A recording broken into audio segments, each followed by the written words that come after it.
근데 놀라운 사실은 이 우리가 방금 읽은 것처럼 이 헤스본 왕 시온이 하나님께서 그의 마음을 움직여서 30절에 있는 것처럼 완강히 하셨다라는 표현이 나오죠.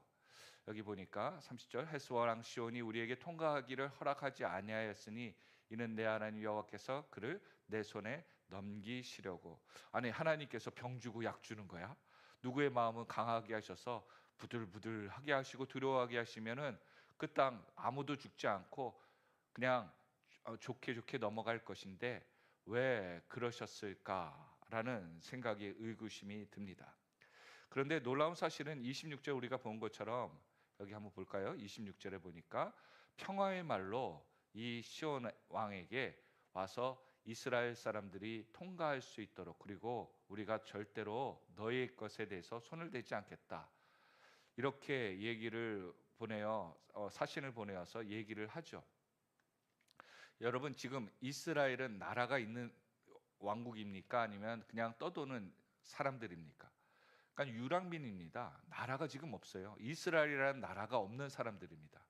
그러니까 그들을 스스로 보호하거나 어느 나라가 그 사람들을 쳐서 없앤다고 해도 법적으로 또한 나라적으로 국제적으로 문제가 될 수 있는 요지가 하나도 없는 거예요. 그러니까 지금은 싸움을 하면 누구에게 제일 불리하냐면 이스라엘 자체, 이 떠도는 유랑민들에게만 제일 불리한 겁니다. 누구에게 하소연하거나 도움을 요청할 수 없는 상황이에요.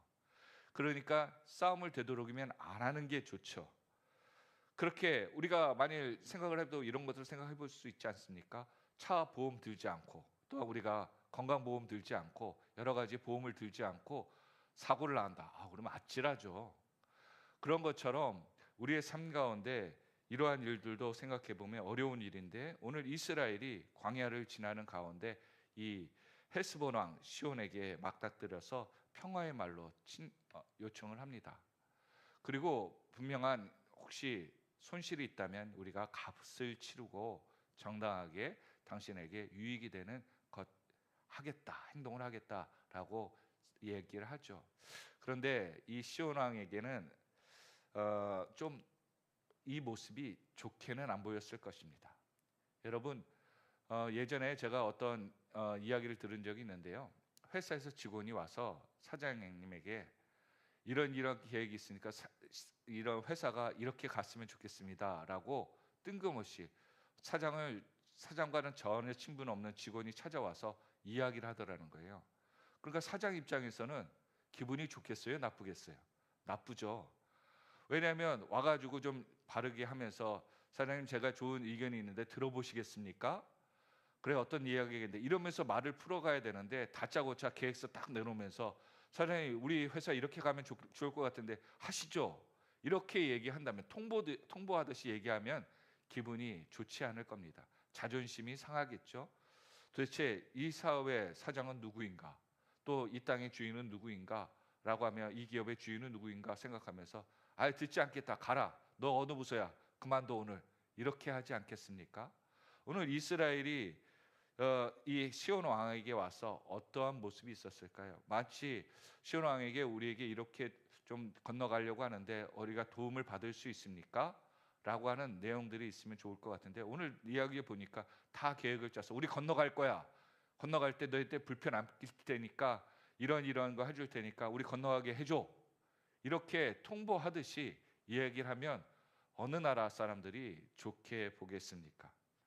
그러니까 아마 시온 왕에게 있어서는 이 사람들이 지나가다가 우리에게 문제를 일으킨다는 이야기 전에 그들의 행동 하나하나가 마음에 안 들었을 수도 있을 것입니다.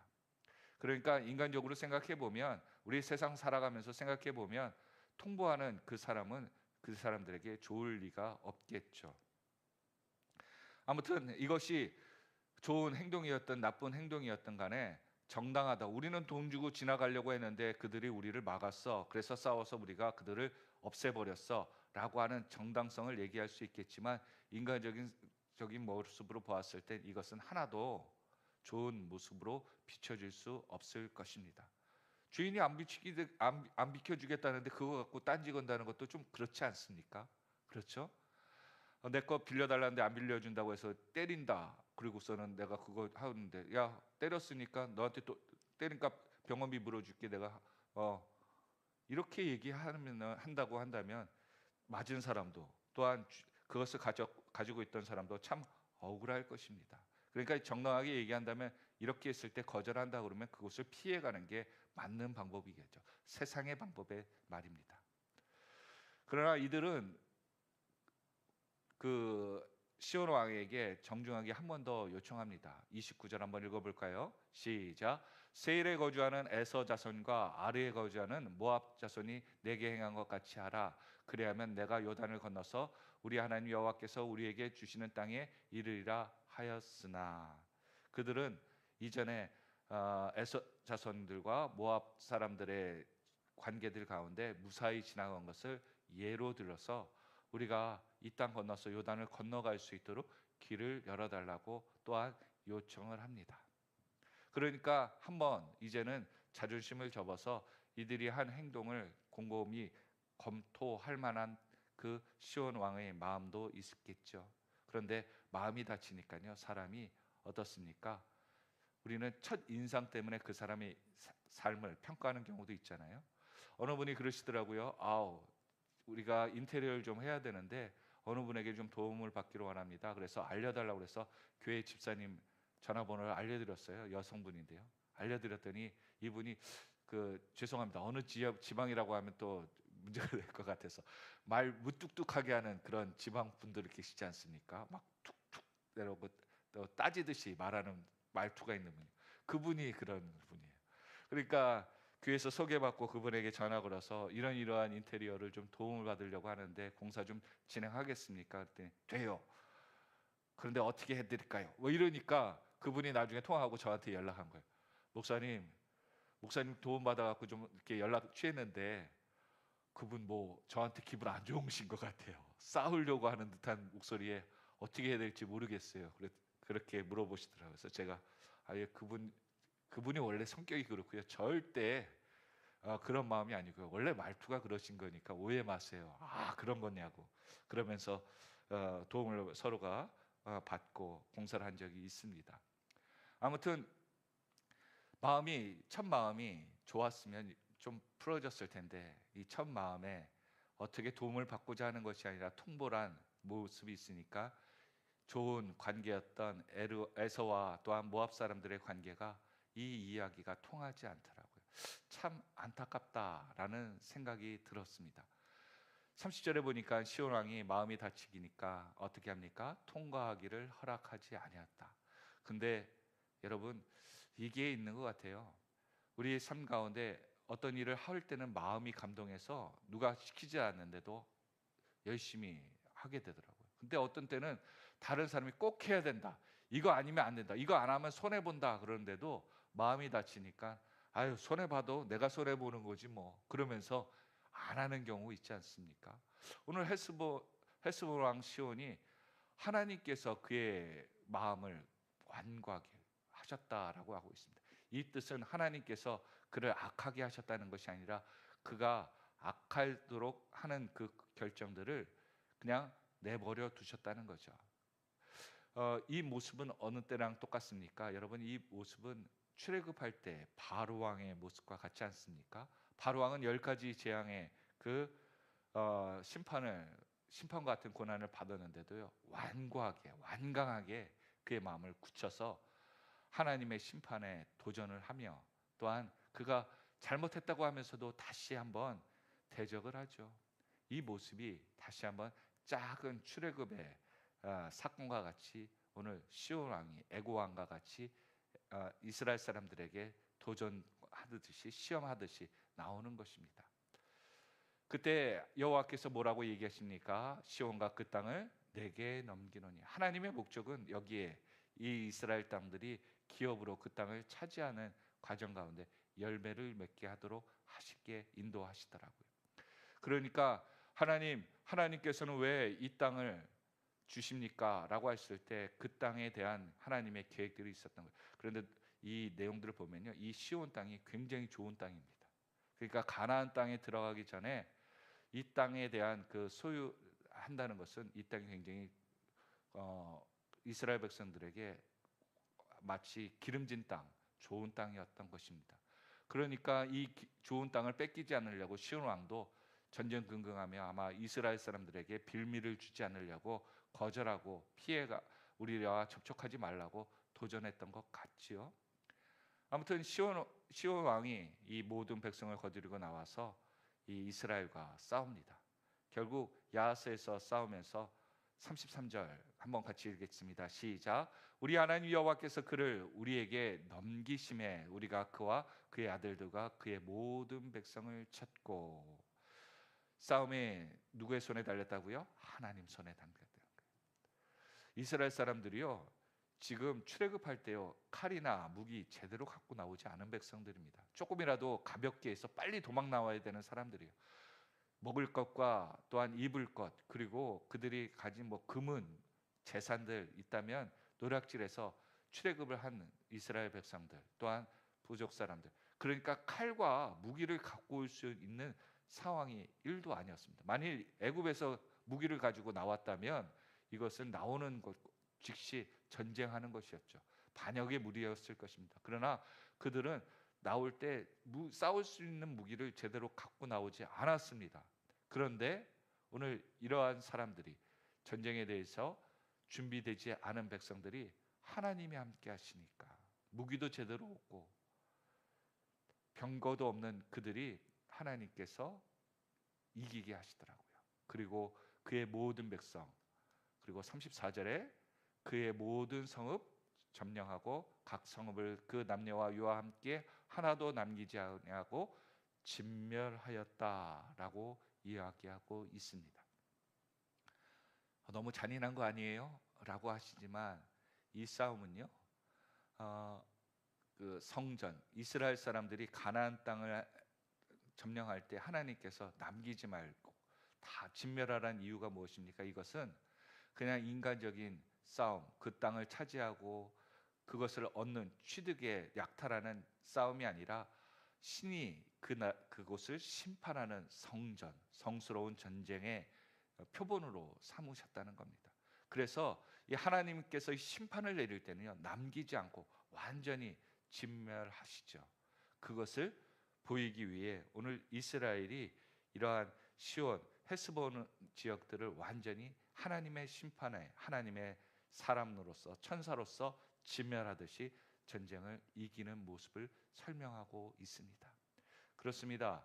우리가 하나님께서 함께 하시면요, 우리의 있는 것들에 대해서 이러한 자질구레한 것, 우리가 남겨야 된다고 하는 그 남는 것이 있어서는 안 되고요, 하나님께서 우리를 완전히 임재하시고 우리 것을 다 통치하실 때는요, 내 것과 하나님 것이 남아서는 안 됩니다. 하나님 것으로 다 치환돼야 되죠.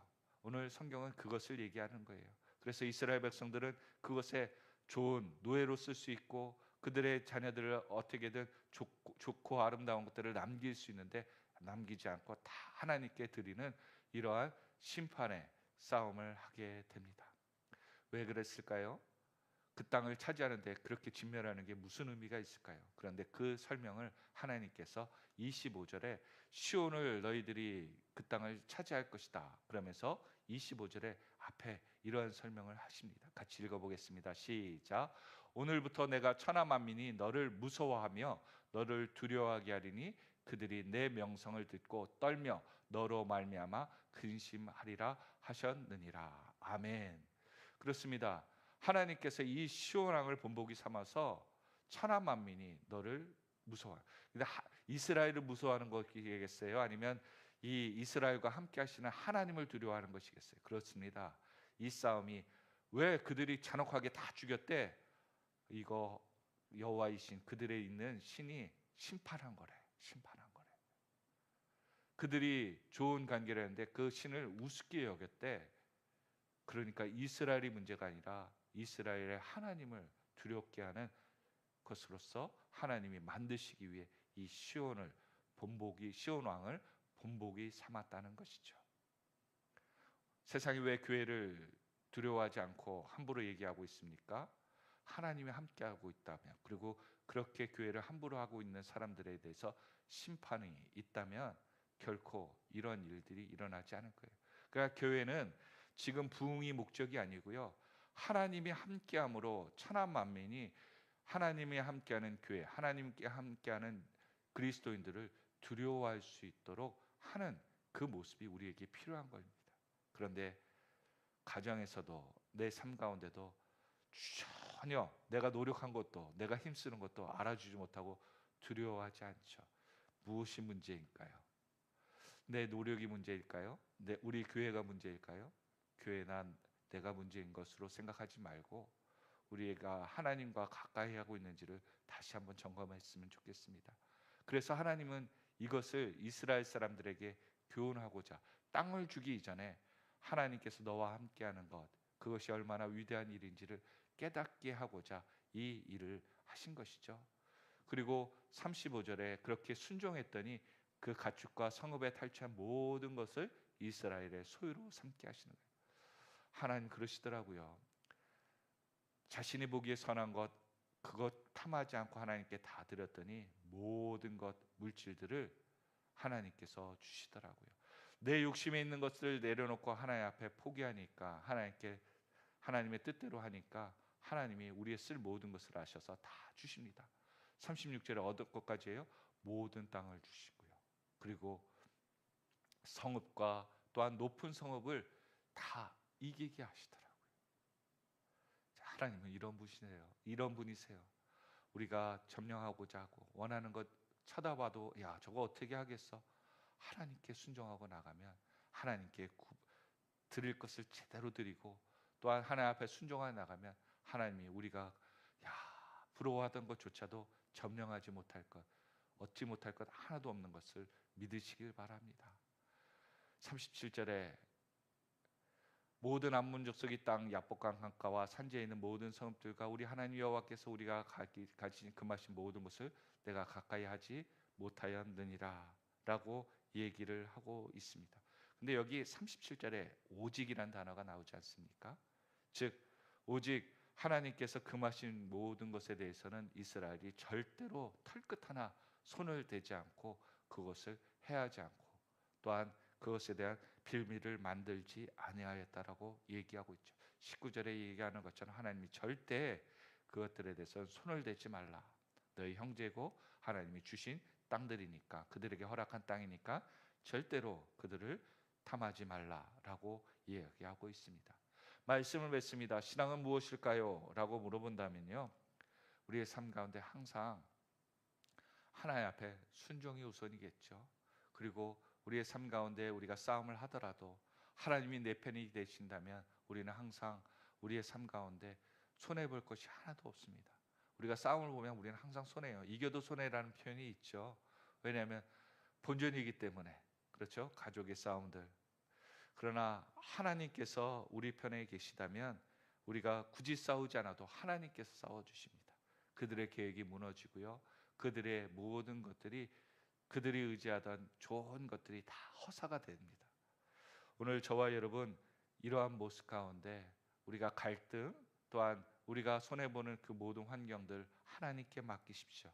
온전히 맡긴다면 하나님께서 이것에 여러분이 하나님이 여러분과 함께 한다는 것을 보고 여러분을 두려워하는 환경들을 만들어 주실 것이고 싸우는 존재가 아니라 사람들이 여러분을 기도하는 사람으로서 하나님의 편에 있는 사람으로 인정하여 오히려 여러분들을 더 귀하게 여겨줄 줄로 믿습니다. 그러면서 우리는 이러한 능력을 통해 우리가 하나님께서 점령하라는 그 땅들을 하나하나 취하여 갈 수 있습니다. 하나님의 우리가 기도하는 사람들, 전도하려는 대상자들, 또한 믿음으로써 묶여있던 문제들이 하나하나 풀려지면서 하나님께서 허락하신 기업을 얻게 하는 그 삶을 살 줄로 믿습니다. 그리고 마지막으로 하나님이 멈춰야 될 때 하지 말아야 될 것 선을 그어주신다면 거기에도 멈추고 또한 손을 대지 않는 그러한 우리의 절제된 모습이 오히려 우리에게 더 축복을 여는 순종의 말씀이 될 줄로 믿습니다. 여기에 싸우지 말라는 지역과 또한 싸웠던 지역이 나눠지는 차이가 뭘까요? 바로 싸우지 말라는 사람들은 하나님께서 그 사람들을 축복하시고 언약 가운데 묶어둔 사람들이었기 때문입니다. 그러나 사울한 사람들은 하나님을 경홀히 여기고 하나님의 백성들을 무시했던 이들이었습니다. 그러나 공통점은 무엇입니까? 싸우지 말라는 족속들도 이후에는 하나님을 또한 이스라엘 백성들을 함부로 했기에 결국은 멸망의 부족이 되었고 점령이 되었습니다. 교만으로 무너진 사람들은 결국은 멸망할 수밖에 없지요. 우리의 인생도 잘 나간다고 하고 내가 하나님을 무시하고 사는 그 인생은 멸망의 길로 갈 수밖에 없습니다. 오늘 하루 하나님께서 도와주시고 싸워주시고 또한 우리가 바라는 그 모든 것들이 하나님의 손에 있음을 우리가 믿고 나갈 때 우리가 하나님의 기업이 되는 축복의 하루가 되시기를 예수 그리스도의 이름으로 축원드립니다. 기도하겠습니다.